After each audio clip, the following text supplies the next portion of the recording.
So, morning students, today we are going to deal with poet, lover and bird watcher, the famous poem by Nizam Ezekiel. So first of all, we are going to see who is Nizam Ezekiel.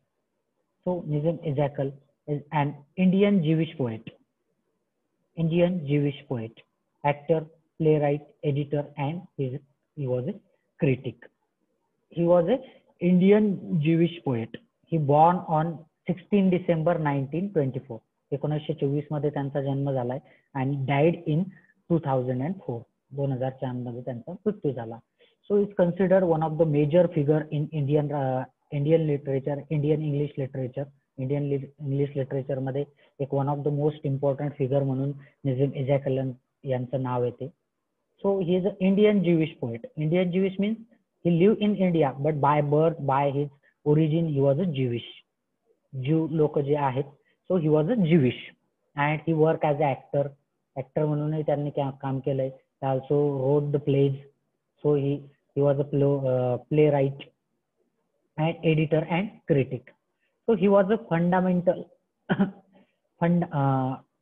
he was a foundational figure in post-colonial India's literary history, especially for Indian poetry in English. So he was a great figure or one of the important figure for the post-colonial India. What is meant by post-colonial India? Here we can see the colonial India means before 1947. 1947 च्या अगोदर आपण colony होतो कोणाची, ब्रिटिशांची. तर ते colonise India होती, colonial India होती. But after that, post म्हणजे त्यानंतर. सो पोस्ट कोलोनियल मीन्स ते स्वतंत्र मिळाल्यानंतर, सो आपण स्वतंत्र झाल्यानंतर पोस्ट कोलोनियल इंडियामध्ये ते वन ऑफ इम्पॉर्टंट फिगर म्हणून आपण त्यांना ओळखतो. Specially for Indian poetry in English. Specially for what? For Indian poetry. he writes his poetry in English, but that poetry is Indian. Why? Because we can see the one kind of glance of Indianism, Indian through his literature. Also, he was awarded the Sahitya Academy Award in 1983. साहित्य academy award तुम्हाला माहिती असेल. साहित्य academy award त्यांना 1983 मध्ये देण्यात आला for his collection latter day psalms. And Padmashri in 1988. 1988 मध्ये त्यांना पद्मश्री हा अवॉर्ड पण दिला गेला, जो की एक नागरी अवॉर्ड आहे, सर्वोच्च नागरी अवॉर्डापैकी एक आहे. So his first book the bad day appeared in 1952. त्यांचं पहिलं पुस्तक जे आहे द बॅड डे ते 1952 मध्ये आलं. The deadly man in 1960 his second book. He co founded the literary monthly. त्यांनी लिटररी मंथली जे आहे, मासिक जे आहे लिटरेचरचं, जंपो नावाचं, ते त्यांनी फाउंड केलं, को फाउंड केलं इन 1961. 1961 मध्ये. He become a art critic. He becomes and art critic.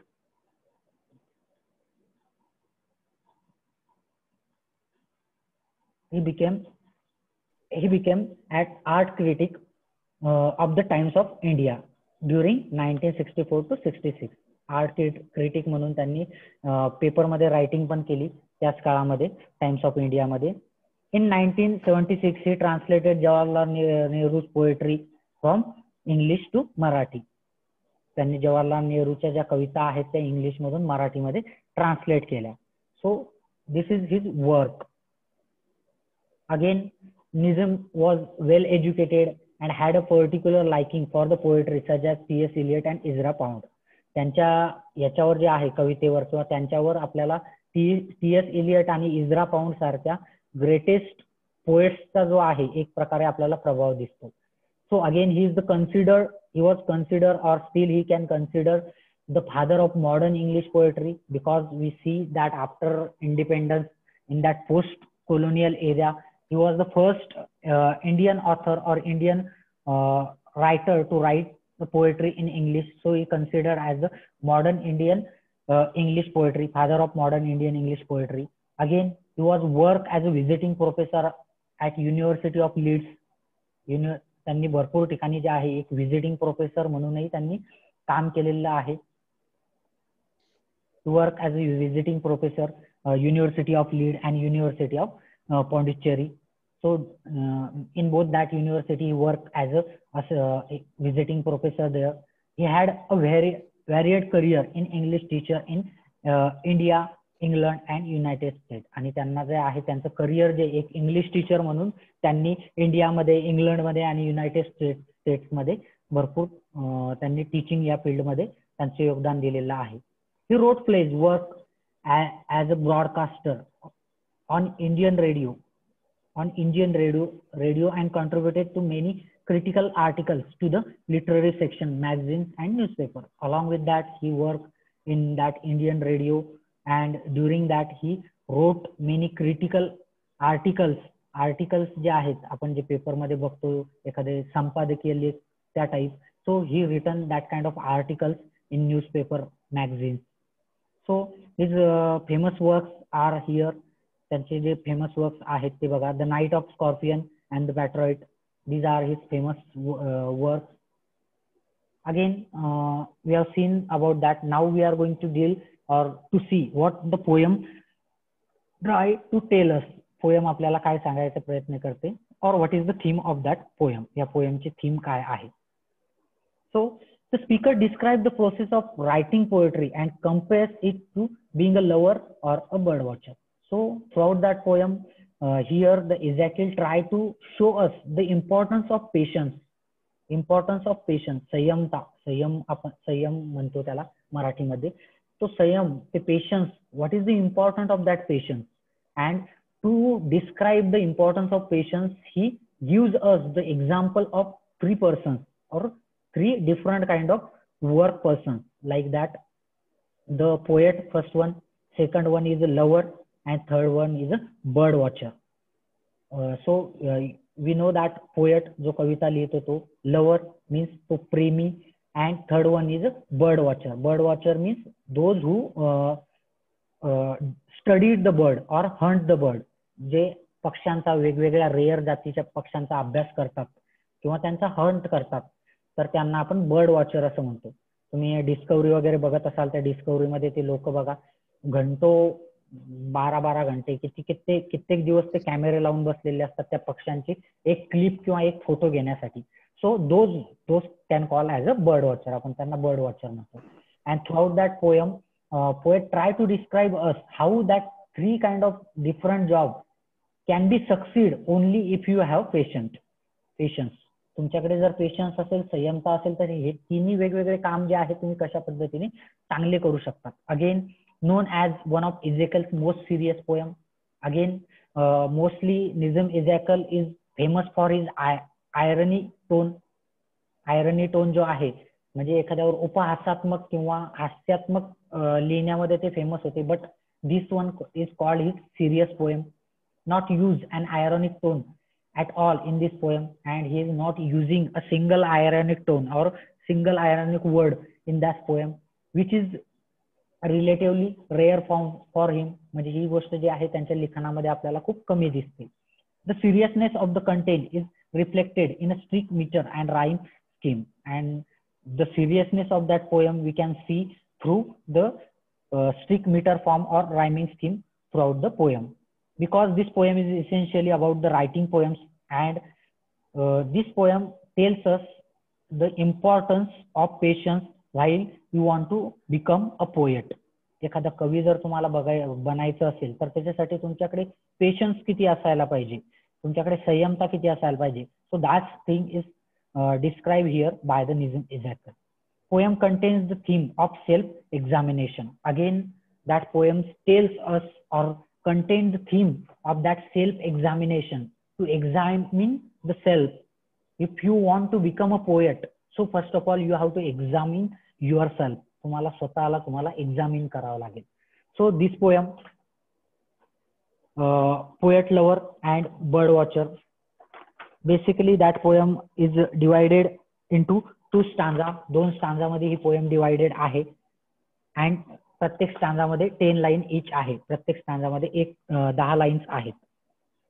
So this one is well known poetry by Nissim Ezekiel, and throughout that poem he tried to show us how to get the aim, ultimate aim of these three poet lover and bird watcher त्यांना त्यांचं ultimate M जे आहे ते जर मिळवायचं असेल तर त्यांना काय करावं लागेल किंवा what is the important thing to do. So what is the ultimate aim of the poet? To write a good poetry. To write a good poetry. एक चांगली सुंदर कविता लिहिणे हे त्यांचं एम असते, अल्टिमेट एम असते. Secondly, we have the lover. So what is the ultimate aim of the lover? To bring or to get the love of his beloved. त्याच्या belovedचं प्रेमिकेचं प्रेम जिंकणं हे त्याचं अल्टिमेट एम असतं. And third one is bird watcher. So what is the ultimate aim of bird watcher? To see that bird or to click the picture of the bird or to study the bird. त्या पक्ष्यांचा आपल्याला अनुभव होणे हे त्याचा ultimate M असतं त्या rare पक्षाचा. So these three aims can be succeed only if you have the patience. याच्यावरच ही सर्व कविता अवलंबून आहे. So let's see the first stanza here. We have the first stanza. There are only two stanzas and in that two stanzas 10 lines each in. प्रत्येक stanza मध्ये 10 lines आहेत. That poem is divided into two stanza. बघा, first line, I am reading the line. To force the peace and never to be still is not the way of those who study the bird. So look at the first two lines. Throughout that first two lines, he says that to force the pace and never be still means to force the pace means those who is always in a hurry, जो आहे प्रत्येक वेळेस गडबडीमध्ये राहतो, घाईमध्ये राहतो. Force आणि piece म्हटलेलं आहे. फोर्स म्हणजे गडबडीत राहणे, शांत नसणे. And never be a still means एका ठिकाणी राहत नाही, त्याचं मन जे आहे प्रत्येक वेळेस विचलित होत राहतं. Is unstable. Those who are in hurry and those who are impatience, त्याच्याकडे पेशन्स नाहीये असा जो व्यक्ती आहे, is not the way of those who study the bird and that is not the proper way to study the bird. एखाद्या व्यक्तीकडे जर तुमच्याकडे संयम नाहीये, तुम्ही एखाद्या गोष्टीची वाट नाही बघू शकत, तुमच्याकडे ते एखाद्या गोष्टीची वाट बघण्याची सहनशीलता जी आहे ती नाहीये, so you can not study the bird or woman. और त्याच पद्धतीने ज्या पद्धतीने तुम्ही पक्षाचा अभ्यास नाही करू शकत, त्याच पद्धतीने you can't get the woman or woman म्हटलेलं आहे. बघा, in next line he says the best poet wait for words and again he told us about the poet and the best poet is wait for the words, let the words come spontaneously. एखादा कवी आहे तर तो बळजबरीने जे आहे, he is not writing that poetry forcefully, that words are come out of it, out of his mind, out of his heart. त्याच्या हृदयामधून जे आहेत ते शब्द यायला पाहिजेत. So that's why we can say here best poet wait for the words. So the best, if you want to do your best, just be a patient. तुमच्याकडे ती सहनशीलता असायला पाहिजे. और वुमन म्हटलेलं आहे means to impress the woman, to get the study of the bird or to write the good poetry you have to be patient. तुमच्याकडे patience असायला पाहिजे. To hunt is not an exercise of will, but patience lover relaxing on a hill. So here he tried to told us about the hunting that birds or to getting the birds. It is about the bird watcher. Bird watcher बद्दल सांगतोय. To hunt is not an exercise of will. To hunt म्हणजे त्या पक्षाचा जो आहे, त्या पक्षावर लक्ष ठेवणे किंवा त्या पक्षाचा हंट करणे. So it is not an exercise of that will. It is just not that kind of hard work. It is not a hard work. You have to stay calm. You have to wait for those. त्या गोष्टीसाठी तुम्हाला वाट बघावं लागेल. So you have to wait for it. And but patience lover relaxing on a hill. So to watch the bird. Bird watcher चं काय काम असतं? So to go and sit there, put your equipment with there and wait on that hill. त्या हिलवर जे आहे, ज्या ठिकाणी शांत बसून राहणे. Then the birds are come and you can study or you can click the picture of the bird. In next line, to note the movement of timid wing. To note the movement of timid wing until the one who knows that she is love. Again ह्या तिन्ही ह्या याच्यामध्ये जे आहेत, ह्या lines throughout that lines he try to explain the तिघांचंही काम तो सांगायचा प्रयत्न करतोय. तिघांचाही पोएट, लवर आणि बर्ड वॉचर या त्या तिघांच्याही गोष्टी तो एक्सप्लेन करण्याचा प्रयत्न करतोय. बघा, to note the movement of timid wing. Timid wing means आपण त्याला मराठीमध्ये घाबरलेला भित्रा म्हणू शकतो. So the timid wing, so those wings of that bird, ते जे पक्षी आहे, ते उडणारे पक्षी आहे, त्या ठिकाणी येऊन बसतात. Until the one who knows that she is love. आणि again he move towards the lover or towards that lover. त्या लवरने पण त्याच पद्धतीने ते जे आहे त्या प्रेमिकेचं प्रेम आपल्यावर आहे का नाही, ज्या पद्धतीने पक्षी तिथं आल्यानंतर त्याचं वेट करणं आवश्यक आहे त्या हिलवर, in that same way lover also have to wait for to know if she is loving you or not. ती जी आहे ती प्रेम करते का नाही करत हे बघण्यासाठी तिचा वेट करणे आवश्यक आहे. Means you have to show the patience towards her. तिच्याकडे तुम्हाला पेशन्स दाखवणं गरजेचं आहे. No longer wait but the risk surrendering. No longer wait but the risk surrendering. So he says that she or that bird, एखादा पक्षी आहे बघा, एखाद्या ठिकाणी उतरायच्या अगोदर त्याला माहिती असते की इथं जाळं लावलेलं असतं, त्याच्यामुळे तो जमिनीच्या वरती काही वेळ जो आहे तो तिथं गिरट्या घालत असतो किंवा तो बघत असतो, त्या गोष्टीचा सर्व त्या जमिनीचा आढावा घेत असतो. In that same way that girls also not refusing or not accepting.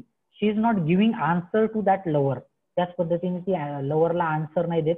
She is just waiting for the perfect time. In this poet finds his moral proof and that बघा काय म्हटलेलं आहे, no longer waits but risks surrendering. So that lover is not lover don't like to wait you, but there is a risk surrendering. एखाद्या प्रेमिका जी आहे ती वेळ का घेते? So that girl is thinking, if I am accepting his love proposal, then it is a risk. It is a one kind of risk to surrender herself towards that lover. त्याच्याकडे surrender करण्या अगोदर ती वाट बघते, त्याची खात्री पूर्णपणे ती करून घेते. So in this the poet finds his moral proof and through that action to not surrender herself. स्वतःला दुसऱ्याकडे सरेंडर करण्याच्या अगोदर ती जी वेट करते, ती जी वाट पाहते त्या परफेक्ट टाइमची किंवा त्या खात्रीची. तर सो थ्रू आउट दॅट त्या गोष्टीमधून काय प्रूव्ह होतं, तर तिचं जे आहे मॉरल, एक प्रकारे मॉरल तिचे जे आहे character, so that character is prove throughout that action. So in the same way the character is prove. Wait for the words come spontaneously. In that same way again he says who never spoke before his spirit move. And that line is about the last line is about the poet who never spoke before his spirit move. Before his spirit move means also in that same way poets also have to wait for that words come spontaneously throughout his mind, throughout his heart. ते शब्द जे आहे एकदम spontaneously येण्यासाठी पोएटने पण wait करायला पाहिजे. Not to rush for words. त्या वर्डसाठी त्यांनी रश नाही केलं पाहिजे किंवा काहीतरी बळजबरीने कविता लिहायची आहे त्या पद्धतीने त्याने प्रयत्न नाही केला पाहिजे. So he have to wait until the words from the heart. त्याच्या हर्ट मधून जे शब्द येईपर्यंत त्याने वाट बघितली पाहिजे.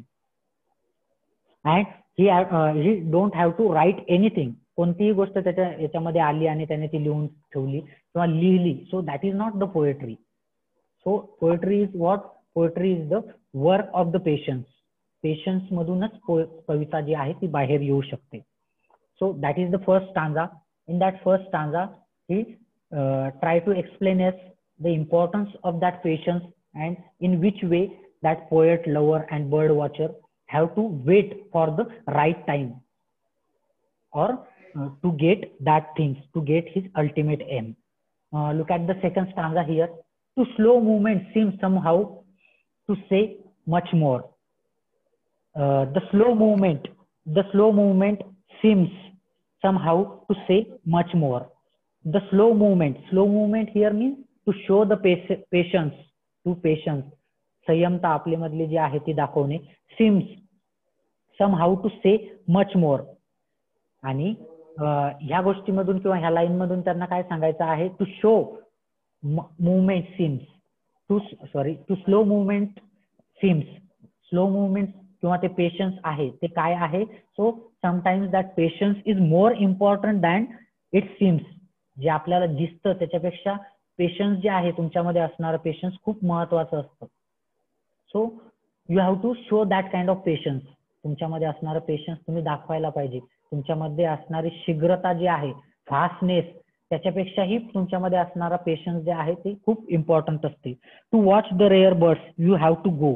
Again he says to watch the rare birds. जर तुम्हाला एकदम रेअर, खूप कमी असणारे पक्षी जे आहेत, जे निसर्गामध्ये खूप कमी आहेत, रेअर्स म्हणजे कमी प्रजातीचे, कमी दिसणारे, असे जर पक्षी तुम्हाला बघायचे असतील तर you have to go along the deserted lands and where the rivers flow. आणि तुम्हाला कुठे जावं लागेल, जर तुम्हाला ते पक्षी बघायचे असतील तर. So you have to go along the deserted lands means you have to go in the centre of that desert where the rivers flow. ज्या ठिकाणी नदी वाहते अशा ठिकाणी, means heart of the that jungle or heart of that dessert. त्या डेझर्टच्या hurt मध्ये जावं लागेल. And in silence never the source और बाय अ शोअर. और in that silence near the source, म्हणजे त्या सायलेन्स मध्ये म्हणजे त्या सेंटर मध्ये तुम्हाला जावं लागेल. Where there is a silence or there is a source of his feeling, of that feeling of that loved or feeling of the or where that bird we can find. त्या पक्षी ज्या ठिकाणी आपल्याला दिसतील, कुठे सापडतील असे रेअर पक्षी कुठे सापडतात तर ते जंगलाच्या सेंटरमध्ये आपल्याला सापडतात किंवा त्या डेझर्टच्या सेंटरमध्ये सापडतात. त्या ठिकाणी जावं लागेल. इन दॅट सेम वे जर आपल्याला आपल्या लव्हरला, if you want to impress our lover or get her love, तिचं जर प्रेम आपल्याला मिळवायचं असेल तर we have to go in the centre here means in her heart. तिच्या फिलिंग्स आपल्याला समजून घ्यावं लागेल. तिच्या हृदयामध्ये जावं लागेल आपल्याला. जिथून तिच्या फिलिंग्सचा सोर्स येतोय त्या ठिकाणी आपल्याला जावं लागेल. और by a shore means at her place, at her, त्या ठिकाणी जिथून त्या सगळ्या गोष्टीचा उदय होतोय त्या गोष्टीपर्यंत आपल्याला जावं लागेल. But again in next line he told us the way. त्या ठिकाणी जाण्याचा मार्ग कसा आहे. To get the love of that beloved you have to show the patience. किती तुमच्यामध्ये पेशन्स आहे, किती तुम्ही त्या गोष्टी बघू शकता. तुम्हाला जर चांगले पक्षी बघायचे असेल तर तुम्हाला खूप वेट करावं लागेल. जंगलाच्या मध्यभागी जावं लागेल, त्या डेझर्टच्या मध्यभागी जावं लागेल. अँड तो जो मार्ग आहे जाण्याचा कसा आहे, remote and thorny like a hurt dark floor. आणि तो मार्ग कसा आहे, रिमोट आहे, रिमोट अँड थॉर्नी. रिमोट म्हणजे एकदम घनदाट आहे किंवा ज्या ठिकाणी कोणी जाऊ नाही शकत अशा ठिकाणचा, किंवा जाण्यास खूप खडतर आहे असा आहे. अँड थॉर्नी म्हणजे पूर्ण संकटाने भरलेला आहे. थॉर्न म्हणजे काटे, ज्याला आपण म्हणू शकतो शिंग, काटे. सो तो आहे पूर्ण संकटांनी तो मार्ग वेधलेला आहे. Remote and thornly like the hurt a dark floor. So in that center of the forest, center of forest and hurt, त्या ठिकाणी जाण्याचा मार्ग तिथं तुम्हाला जावं लागणार आहे. आणि तो मार्ग कसा आहे, खडतर आहे सगळ्या याने. तुम्हाला जर लव्हरला तुम्हाला अट्रॅक्ट करायचं असेल तर वेगवेगळ्या गोष्टी तुम्हाला कराव्या लागतील आणि खूप खडतर मार्ग आहे. It is not the easy task to impress the girl. And again, it is not the easy task to get the rare photos of or to get the rare clicks or hunt of that bird, or it is not that much easy task to write the poetry, to wrote that poem which is appeal to the universe or which can be loved by the people. लोकांकडून ती कविता जी आहे आवडेल, लोकांना चांगल्या पद्धतीने आवडेल अशी कविता पण लिहिणे सोपं नाहीये. You have to face many problems for that.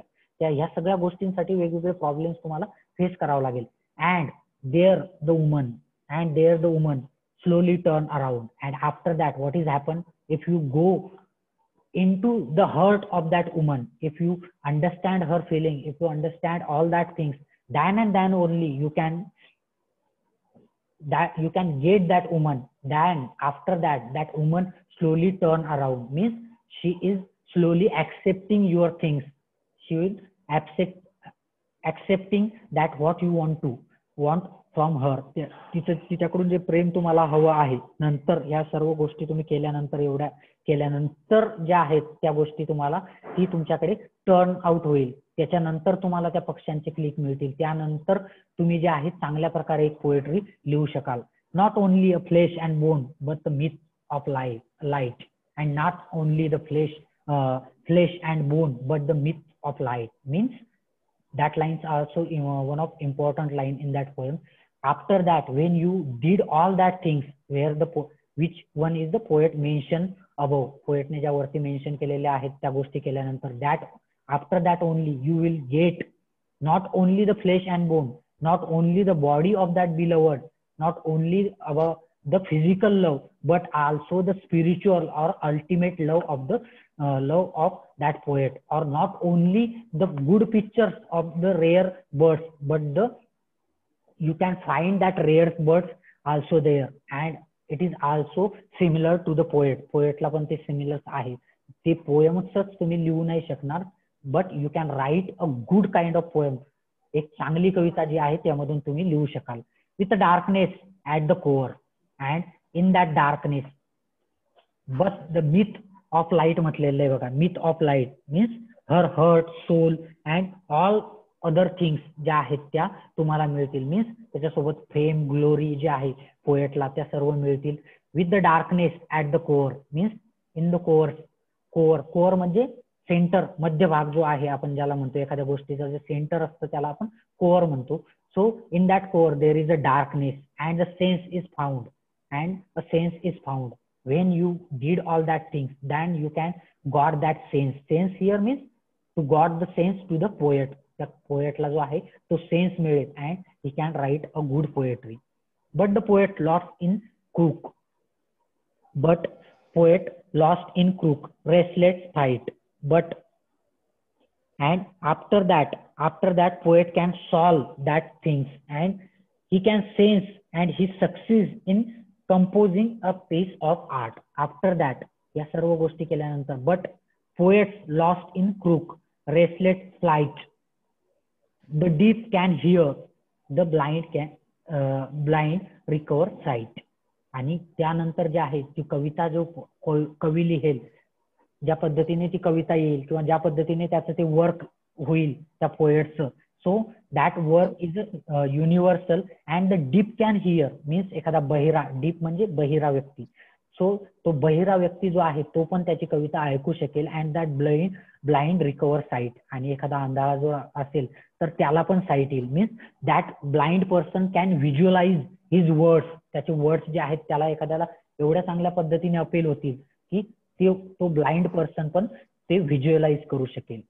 So that is the poem by the Nissim Ezekiel, and he throughout that poem he try to explain us how the importance of the patience to write the poetry. एखादी कविता लिहिण्यासाठी एक patience जे आहे, संयम तुमच्या मनामध्ये किती इम्पॉर्टंट आहे. And again he relate that poet to bird watcher, and कोणासोबत रिलेट करतोय, bird watcher and that other one is कोणासोबत रिलेट करतोय, यू कॅन टॉक नाउ. कोणासोबत रिलेट करतोय, बर्ड वॉचर अँड पोएट, या दोघांसोबत तो त्याचे रिलेट करतो. So that is the poem poet, lover and bird watcher. Very good poem. I hope you understand that.